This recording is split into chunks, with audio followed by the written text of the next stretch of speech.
His eye or fled the ghoul next door.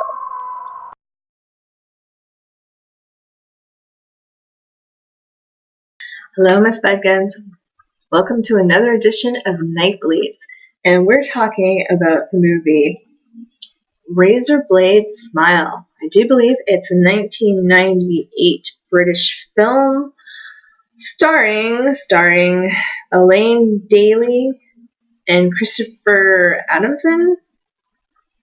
Sorry if I screwed up on the name.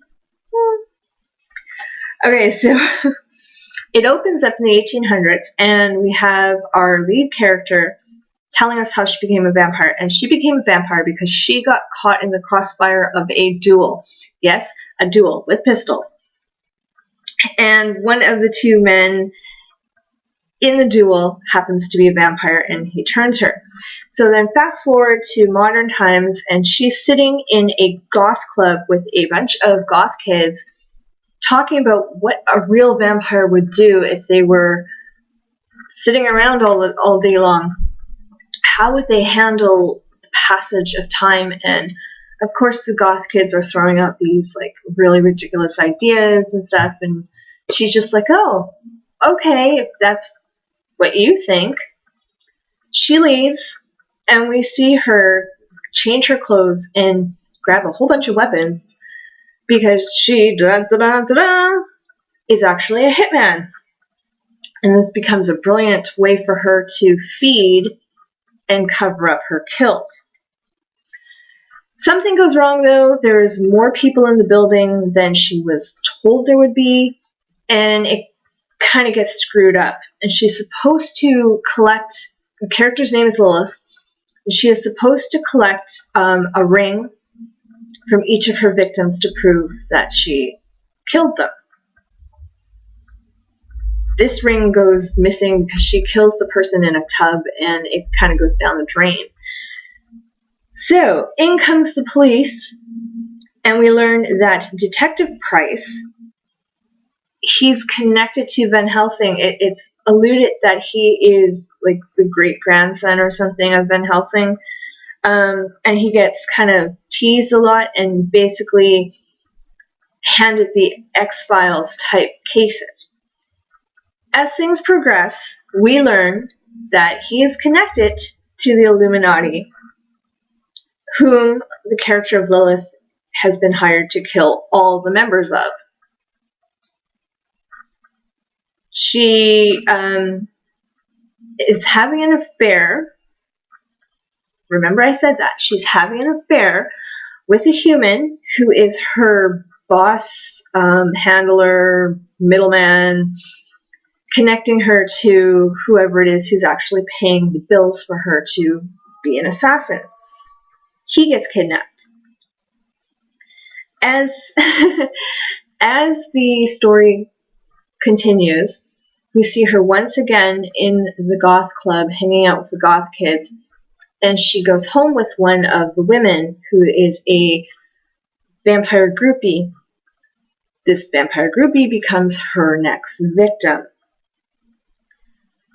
It's intercut then with the rest of the detective story, and we see at the end of things that the man who is running the Illuminati, who's actually hired her to kill the rest of his own members, is a vampire that we find out is her husband, lover, the man who turned her.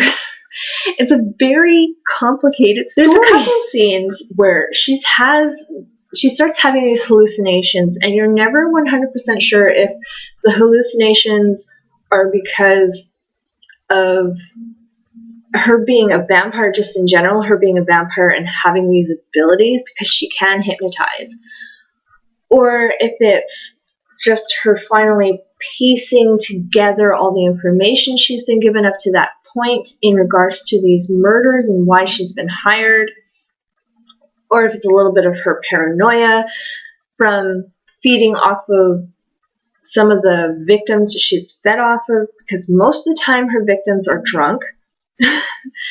And then again, it could be her sire sending her these messages, because he's involved in all the hallucinations. So we're never 100% sure what exactly is going on. We just know she's having these visions, these hallucinations. This movie decides to pull from folklore more so than Hollywood. Crosses don't work. Sunlight has no effect. There's one scene where she's fighting the character of Detective Price, and he goes to stake her, and she just laughs him off. So we have to assume stakes don't work. I do believe they say that later in the movie. After each kill, she kind of turns to the camera and breaks the fourth wall and makes the comment about that person's blood was too salty. I give it a B. That person's blood was sour. I give it a C-. And she grades their blood the way you would grade hamburger or steak. And it's just that little comical touch that you wouldn't really expect from a movie like this that's supposed to be taking itself somewhat seriously. Now, this one came out a few years before the Underworld series started. But it's kind of the same idea. You gotta wonder if maybe they didn't see this and kind of think, a vampire assassin could work. We could do that. It also came out around the same time as Blade. I'm not sure. I think it was the same year as Blade. I will have to double check.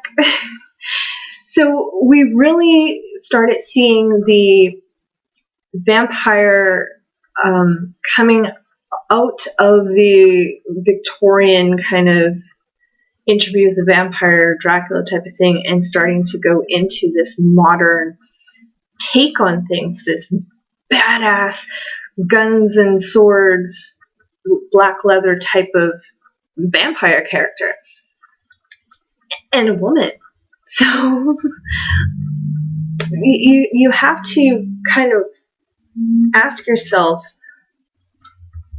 was the vampire the metaphor for this kind of turn of the century thought?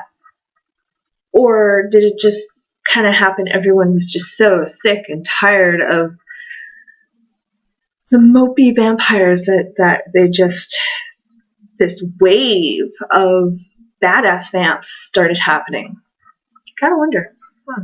Well, that's it for this time. I will see you again next time with another episode, another vampire movie. Please tune in often. Leave me a comment. Show me some love. Subscribe if you haven't already. And I will see you next time.